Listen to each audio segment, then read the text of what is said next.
Thank you for tuning in to the best parenting show on the internet, Post Daily Dose. It's the Post. It's the Post. It's the Post. The Post Daily Dose. It's the Post. It's the Post. It's the Post. The Post Daily Dose. It's the Post. It's the Post. Hey, good evening, Facebook family. Welcome to another episode of Post Daily Dose with me, your trusted parenting advisor, faithful guide, and servant on the healing journey. What's my name? Big Papa Bryan+Post. Hope everyone's doing fantastic this evening. So going into day number 4, I broke fast today. So I had break fast, but I didn't have it until 4 o'clock because now I'm moving into intermittent fasting. So I did 3.5 days of a water fast, and now I'm moving into my intermittent fasting. So I'm feeling good. Energy's high. I just feel like I want to do something. So as soon as I get off of here with you guys, I'm actually going to go for a real long walk. It was raining earlier.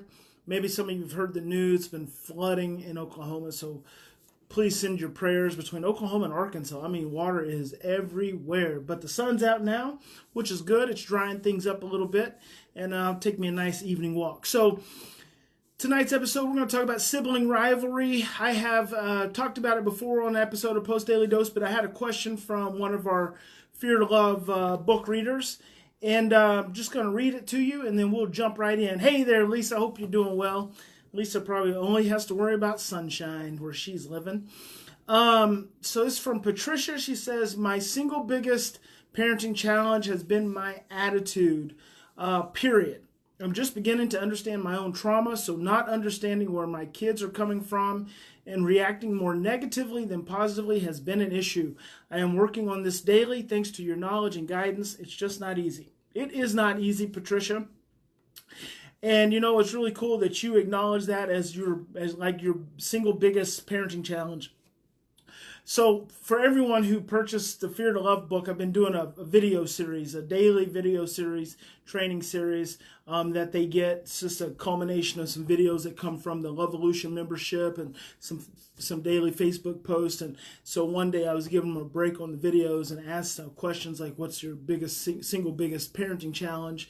And so Patricia was just responding to that. So it's a really big deal to just begin to understand your own trauma. And imagine if you're just beginning to understand your own trauma as an adult, kind of what that perspective is for your children. Now, the beauty of that, Patricia, is because you are actually doing the hard work and going through the effort to understand your own trauma and your own reactions, your own overwhelm, you are actually going to be able to raise your children up with an understanding of their trauma. So instead of them being 27 years old and just learning about themselves, you're going to be giving them that understanding from their very, very early ages of 5, 7, and 8. And that's a beautiful thing. And it's one of the things that really motivates me and inspires me to do this work.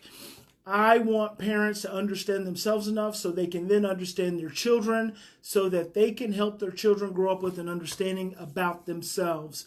And I believe that understanding about themselves can be transformative. And I think about myself, I think about my sister. Had I been aware and known and just had a sense that much of the anxiety that I felt was based in stress and fear, I feel like it would have just given me such a different perspective of myself and helped me be so much more mindful. Hey, Michelle, glad you were able to join us. Of course I'm safe, absolutely. We are good. So Patricia goes on to say, I have many, many challenges, but my second biggest is something I haven't heard you talk about.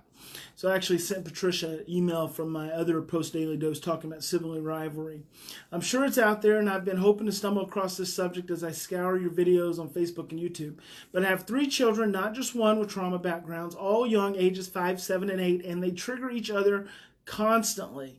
So I don't know if these are adopted children, foster children, or biological children. So Patricia didn't say that, and it can be important, but we're not going to harp on that.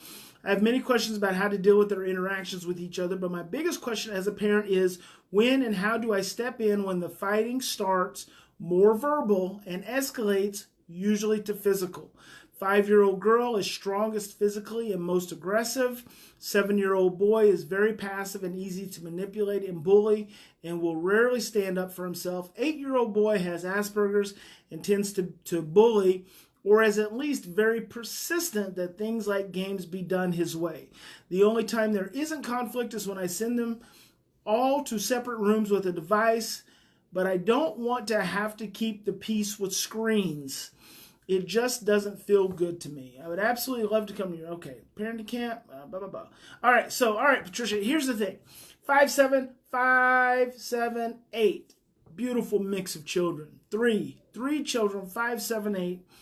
5-year-old's the strongest, 7-year-old doesn't take care of himself, and an 8-year-old has Asperger's. Now, here's the thing to consider. One of the things when I said I'm not sure if they were adopted or in foster care or not, is because you mentioned they have a trauma history, and this is important. Because they have trauma, they can be triggers to one another. Okay, that's very important to understand. When a sibling group has gone through trauma, they may be out of the trauma experience, but they're still living the trauma experience every single day when they look at one another. So when they look at one another, they can have unconscious stress. It can trigger emotional stress. It can trigger anxiety that they're not even aware of. Just the interactions, because so many of those interactions that they've had as a sibling group during trauma are the same interactions they're going to have as a sibling group outside of trauma. So it's important to understand that their window of tolerance is already very fragile. That's number one. Number two, and you guys need to write this down because I'm not going to really remember what I'm saying. I'm just kind of downloading here. So number two is you have to focus on that that emotional age and not that chronological age. Remember, chronological, cognitive, and emotional. In times of stress, the emotional age is what takes over, because when we stress, we regress.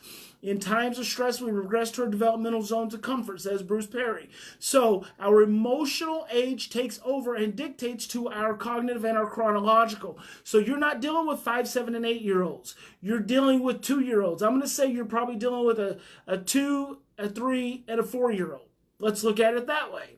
So if you're looking at a 2, a 3, and a 4-year-old, and your 2-year-old is the most aggressive of the three, then that's the one that you really have to pay attention to, her stress sensitivity and her window of tolerance. So number one, they all trigger one another. Number two, they're not their chronological age, they're their emotional age. You need to focus on that. And number three, they all have a window of tolerance for how much stress they can handle in their interactions with one another. Peer interaction is the same physiology as stress. Peer interaction, anytime kids are playing with one another, it could be fun, they could be having a great time, it could be the best time on the planet. It is equivalent to the physiology of stress. So when kids are playing with one another, it is equivalent to being stressed out. Your children have a window of tolerance for how much stress they can handle, and you've got to be able to investigate and determine how big that window is. Is it 5 minutes?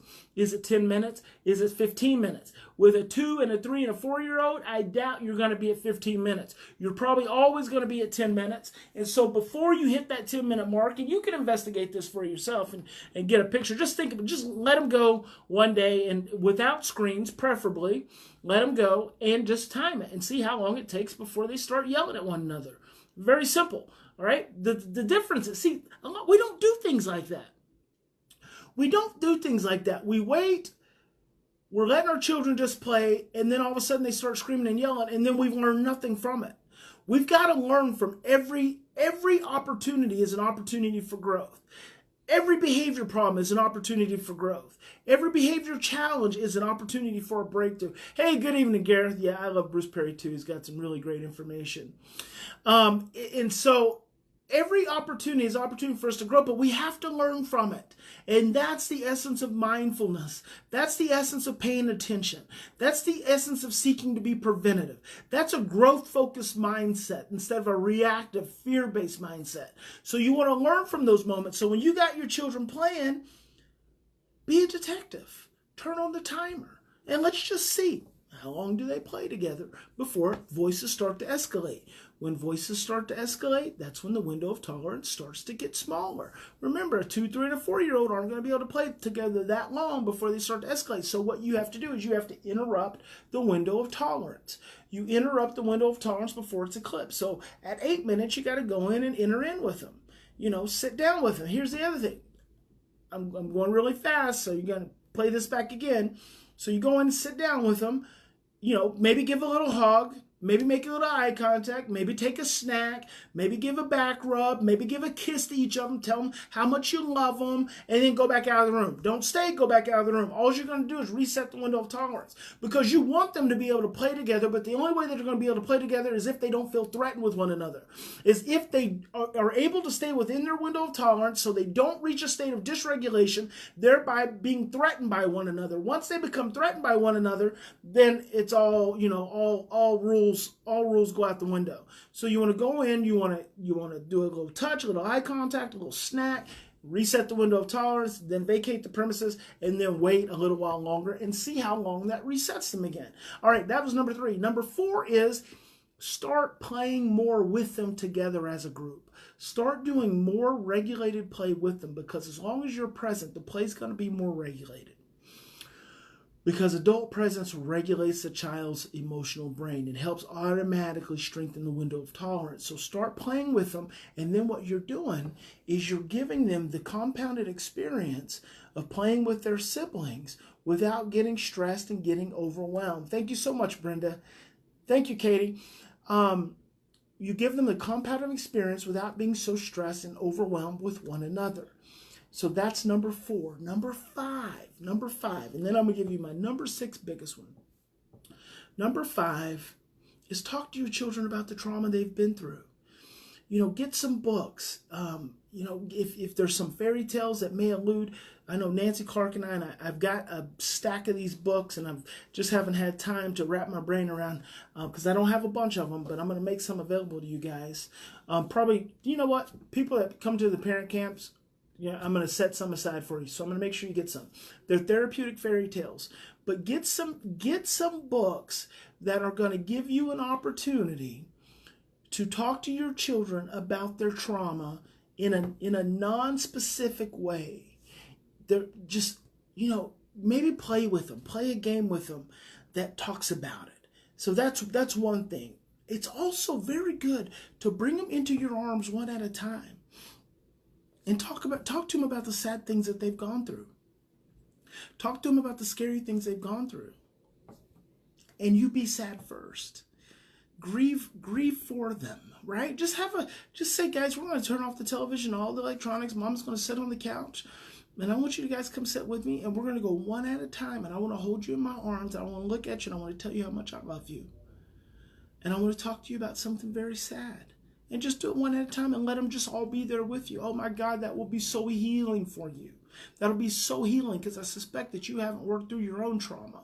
And it'll be healing for you to be able to release, relax, and release and regulate some of that pain for you and for them. And that'll just be a very, very, very good big thing for you.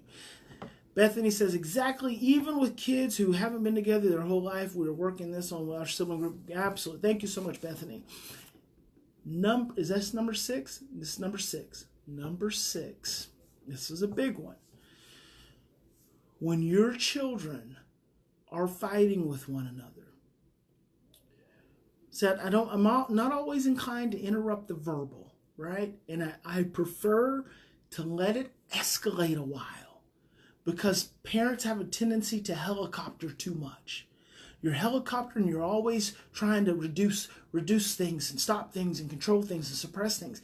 You actually end up creating the outburst, and you don't even realize it, because your anxiety starts stirring up the environment instead of letting them work through whatever little dynamics they need to work through. Not every verbal escalation is going to lead to a physical altercation. Okay, so let it escalate a little bit. And even if it escalates to a physical place, that's not a terrible thing. It's an opportunity to work through a situation. See, I don't see these things as bad. That's why when I approach them with kids who move into these spaces, I can move into it much slower, because I don't perceive any of these things as terrible. And it just reminds me of the boys, and I still haven't got to that number 6 thing I'm going to tell you. It just reminds me of the boys in the group home when they'd start bickering with one another, especially when we were driving somewhere. They all have transition trauma, so their anxiety, their stress, their excitement is all high, so they're obviously going to be pushing up against their window of tolerance. But a lot of times I just let it go. I wouldn't say anything. And then occasionally I'd turn the music down. I'd say, hey, take some deep breaths. Then I turn the music back up and we keep going. It just, you got to let some of that just be. When you can learn to regulate yourself, learn to be mindful. See, that could be happening also. That verbal altercation that your children are expressing, Patricia, could be a trauma trigger for you, which then makes you more anxious and then makes you want to control that energy. So see, you got to learn to breathe through some of that, regulate yourself. Let that verbal altercation give you an opportunity to get triggered. Breathe into it. Be aware of it. Grab onto that emotion, whatever that emotion may be that's getting stirred up, and work through that. And I know I've done some post-daily dose about emotional process work that you guys can do. So look for some of those videos as well. So here's the big part of number 6. When your children start to really escalate, go in, get really firm. Say, stop. You are not going to die. I am not going to let you die. I'm not going to let you die. I'm not going to let you die. I'm not going to let you die. Do you understand? Do you understand? You do not have to try to kill your brother. You do not have to try to kill your sister to get my attention. There's enough of me to go around. I'm not going to leave you guys. You do not have to kill one another. I'm not going to let you die. Do you understand? We're going to love one another in this home and we're going to be okay. Bam. Huge. Just go ahead and replay that. Write that down. Write those words down. Memorize them. Get the affect. Get the emotion. Bam. Hit them with that. I've been teaching that for probably 15 years. I remember the first time I said to a parent to do it. She had a son and a daughter. She was at a parent camp, actually. And I just said, tell them, I'm not going to let you die. You don't have to kill your sister. I'm not going to let you die. And I remember her, she emailed me back and she was like, oh my gosh, that was so powerful. And I've been teaching that ever since. So there you go. 6 things to help you with that. So I hope that's beneficial. Hey guys, in any given situation, we always have 2 choices. We can continue to react from our same imprints and blueprints of stress, fear, and overwhelm. We can let those past experiences that we've gone through, we can let those drive our thinking. We can let them drive our emotions. We can let them take control. Or we can stop. We can take 3 to 10 deep breaths. We can get in touch with that emotion. We can honor that emotion. We can honor that painful experience. And we can choose love. We can choose love. And love is the most powerful healing force in the universe. Garrett says, can you debrief them, including emotionally? Absolutely, you can debrief them emotionally. Emotionally is the best way to go about it. Okay, always emotion, connected. Doesn't mean loud. Doesn't mean angry. It just means connected to the heart. That's the best communication. Hey, 2-day post-parenting camp coming up. Post Parenting Camp 2019 coming up August 16th, 17th. I would love to see you guys here in Oklahoma City. 2 intensive days. You can bring your children. Just emailed a parent actually before I hopped on here. Said she was having some childcare issues and wanted to know if she could come for 1 day. Instead, I said, nah, you could, but you're going to really be upset that you didn't come for 2 days. So let us know. We'll help you figure out childcare. We'll have youth counselors on site for up to 2 children. And so if you have up to 2 children, it gets included in the camp fee.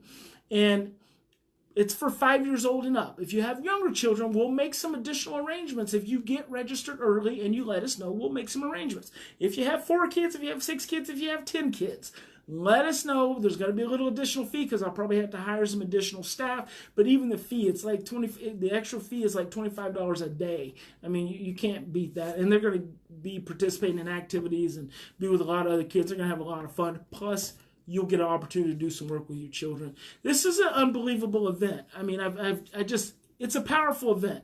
I am morally obligated to express to you how important this is. If you've been struggling, don't let any excuse keep you from this event. And from now until Monday, you actually get an early bird discount. Price goes up after Monday. So love to see you guys there. postparentingcamp.com. Big Papa loves you. Have a fantastic evening. God bless you guys. We'll talk to you tomorrow.